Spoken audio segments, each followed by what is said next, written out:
नमस्कार दोस्तों, पीसीएस पाठशाला में आप सभी का स्वागत है। समय नहीं मिला इसलिए इस पर वीडियो नहीं बनाया, लेकिन आज मैं इस पर वीडियो बनाता हूं।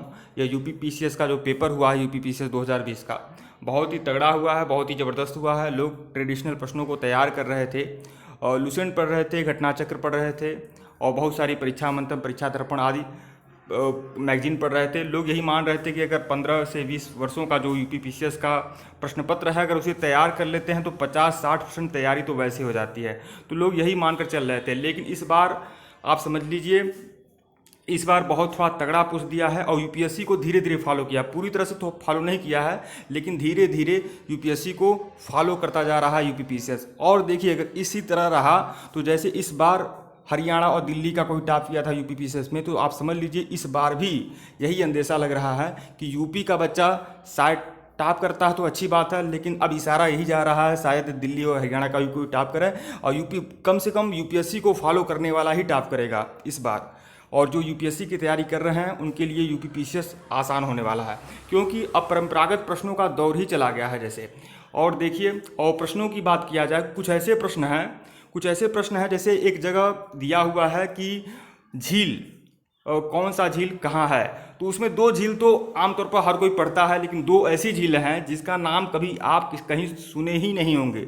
किसी मैगजीन में, किसी भी प्रतियोगी परीक्षा की पुस्तकों में उस झील का नाम ही जल्दी नहीं मिलता है। ऐसे ऐसे छोटे छोटे झील दिए गए हैं। तो आप समझ सकते हैं कि अगर हमारे देश में हजारों झील हैं तो कहीं से भी पूछ सकता है, किसी तरह से पूछ सकता है, तो इतना डीपली जाने का क्या मतलब है। और जो एक खनिज क्षेत्र पूछा हुआ था, तो खनिज क्षेत्र जो आमतौर पर हम लोग जानते हैं, तो उसका भी लोकल खनिज क्षेत्र पूछ दिया था। मतलब आमतौर पर हम लोग जानते हैं कि कोरबा कहाँ है, कोरबा छत्तीसगढ़ है, तो कोरबा का जो लोकल क्षेत्र होगा उसको यहाँ पर शामिल कर दिया गया था। इस तरह से प्रश्न बनाए गए थे।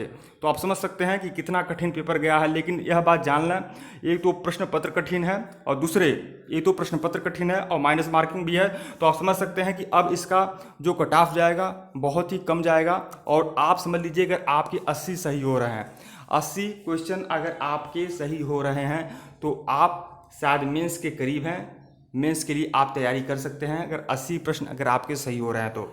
और जनरल के लिए मैं यही बता सकता हूँ, 80 से कम तो नहीं मान सकते हैं, लेकिन 80 अगर आपके सही हैं तो जनरल में तो आप तैयारी कर सकते हैं। और इस हिसाब से बाकी कैटेगरी वाले हैं 2-2 अंक घटा सकते हैं।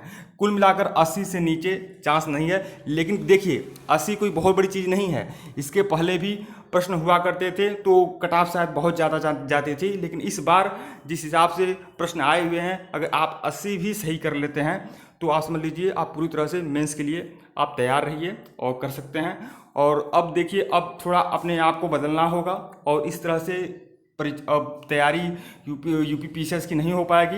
अब आपको एनसीईआरटी को फॉलो करना होगा और एनसीईआरटी भी पढ़ना होगा धीरे धीरे।